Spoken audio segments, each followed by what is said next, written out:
යුපෝවාන් ලෝකයේ පුරා මිලියන ගණනක ජනතාව උසස් ආහාරයක් ලෙස බුවල්ලන් බහුල වශයෙන් ආහාරයට ගනි. ව්‍යාපාරිකයින්ට මෙය ලාභදායක වෙළඳ පොලක් ඇති අතර බුවලු කර්මාන්තයේ ඔබ විශ්මය දනවන කාරණා කිහිපයක් අද අපි කතා කරමු. බුවල්ලන් සඳහා ඉල්ලුම වැඩිම රටවල් අතරට ජපානය, ස්පාඤ්ඤාය, කොරියාව, ඉතාලිය වැනි රටවල් අයත් වේ.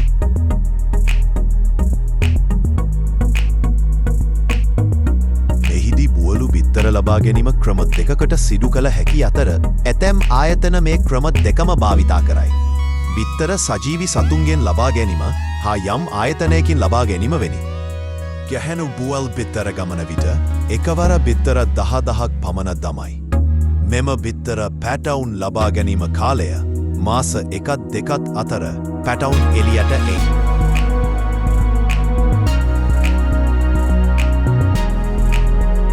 කුඩා බුවලු පැටවුන් කුඩා කිටයන් වශයෙන් ජීවත් වේ.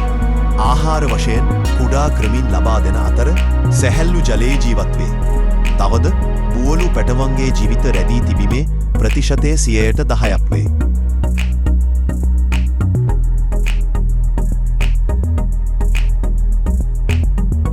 බාලවයස්කාර බුවල්ලන් වෙනම පදිංචි කරයි තවත් පැතුවන් වර්ධනය වී පැමිණෙන විට ප්‍රධාන ආහාරය වශයෙන් කකුළු බිත්තර, කකුළු ඇට, මස් ලබා දෙයි.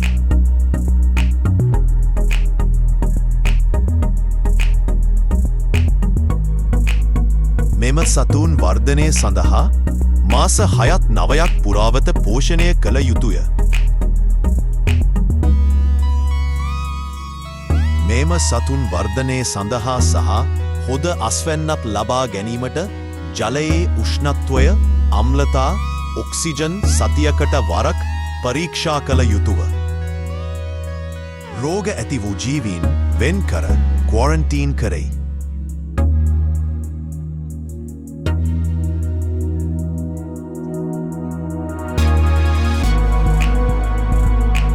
අස්වනු ගැනීමේදී කාරුණික ක්‍රම භාවිතා කරයි.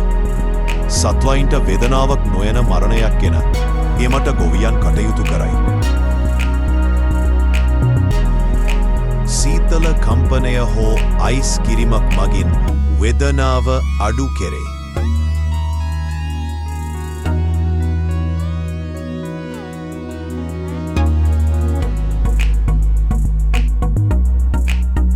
ඉන්පසු සකස් කරගත් බුවල්ලන් ක්‍රමානුකූලව ඇසුරම් කර ආපනශාලාවලට හා කල් තබා ගන්නා ශිතකරණ වෙත යොමු කරී.